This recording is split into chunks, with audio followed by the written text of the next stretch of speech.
want to come to what I'm about to do next, then listen carefully. I'm going to come into Plow, which is my absolute favourite yoga exercise, and the reason that I like it so much is because it really opens my shoulders. So Plow is this movement here. If you do yoga, you might be familiar with it. And lots of people think that this exercise is about the back bend that it gives you. But actually, it's about what your arms are doing on the floor as they push down. So Plow is a shoulder thoracic opener, not a back bend. And the reason that Plow can cause so many people like neck pain and tension is because they're not being active through their arms. So if you're sticking with static wall, that's absolutely fine. But what I'm going to ask you to do is have your hands facing down, fingers active, by your by your hips, and I just want you to practice pushing down into the floor with the whole of your arm. So if you're just staying here, that's absolutely fine, but keep your elbows quite closely nipped into your side. That comes in importance when we do the Plow bit. And really push down into the floor with your fingers, your palms, your forearms, your upper arms, and your shoulder blades here. If you're staying here, that's fine.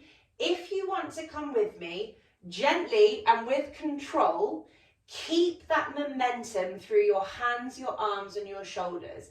If you lose that downward pressure through your arms and hands as you go into Plow, you've lost the exercise, okay? So it's a shoulder opener.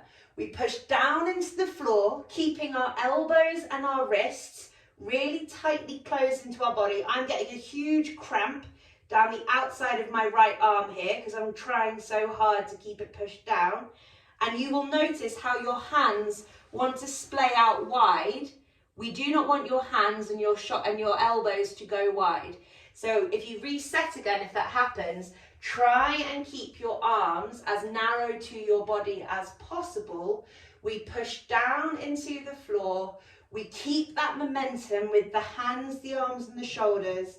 We are trying to get our pelvis as high over our head as we can, but we are not losing that downward force into the floor with the hands, the arms, and the upper arms.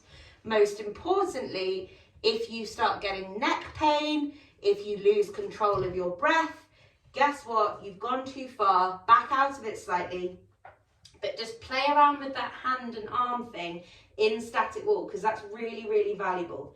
And for those of you who are still here, downward pressure with the arms, trying to keep the arms as narrow as they can be, really grounding the upper arm and the shoulders down into the floor. The head should feel relaxed. You should be able to maintain your breath, and you're trying to get your bottom as high over your shoulders as you can. I can't do this very well because of the fact that my shoulders are tight, but it's a great exercise for me to play around with because it helps me open up my shoulders. And I absolutely love it because it puts my spine into this heavy flexion, which is what I need because I am an anterior person.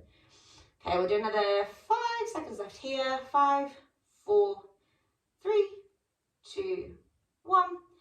If you are in Plow, slowly, gently roll yourself out. And if you're in static wall, you may also have to do a little bit of body shifting to get yourself